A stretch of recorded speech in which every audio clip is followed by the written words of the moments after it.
Hi, welcome to Ride Alongside. Today we're reviewing the Wolf Tooth drop stop chainring. This one is 32 tooth for Shimano cranksets, and it is the PowerTrac version, so it's the oval. And let's take a look.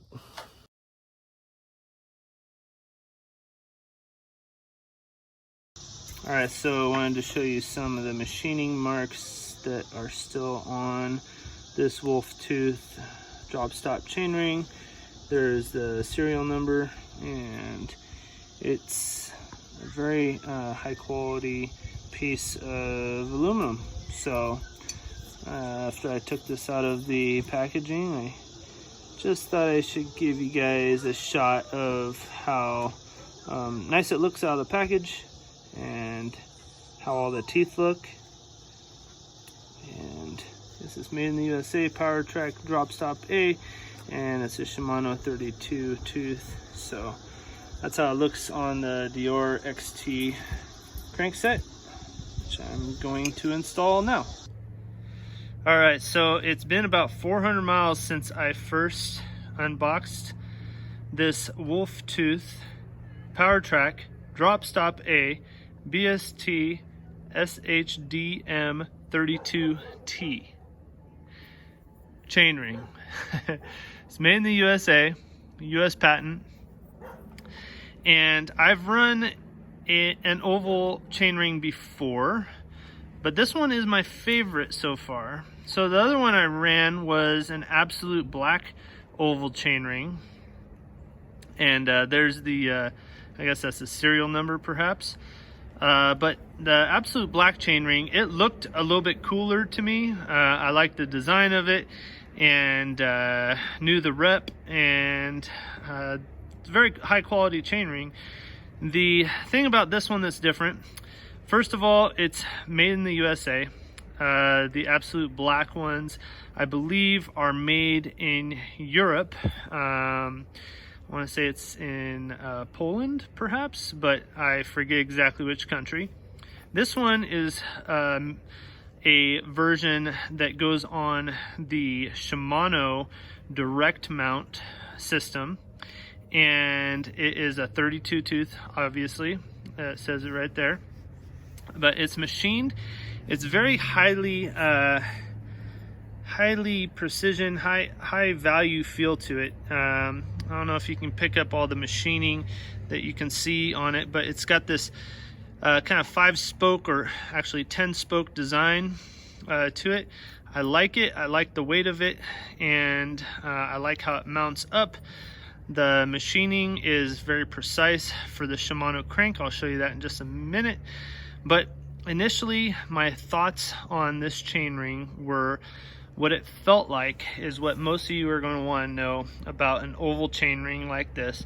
So I went from a 32 tooth chainring on a White Industries crankset, and it was a round chainring, and that is what I have used for the most part in my cycling career.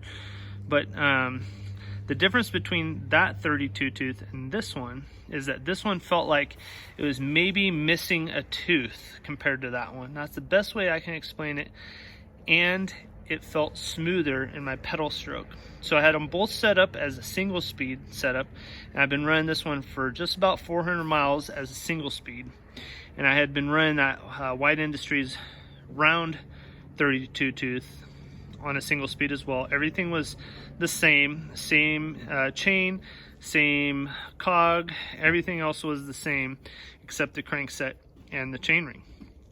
So it felt smoother on the pedal stroke, and like I said, it felt like it had one tooth less, except for the speed.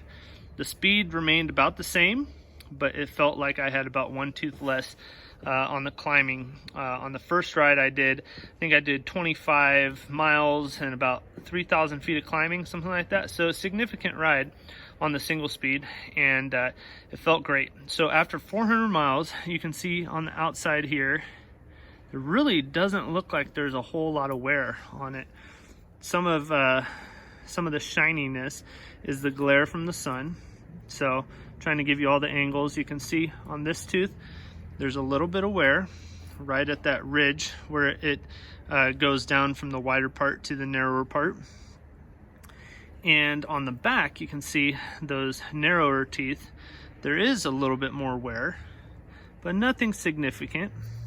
If you look at where the teeth push on the chain, there are some spots where it has deformed ever so slightly, but not a whole lot. There's one right there. You can see that where the aluminum has just created a little bit of a burr right there. So you can catch that, but there's not very much of that.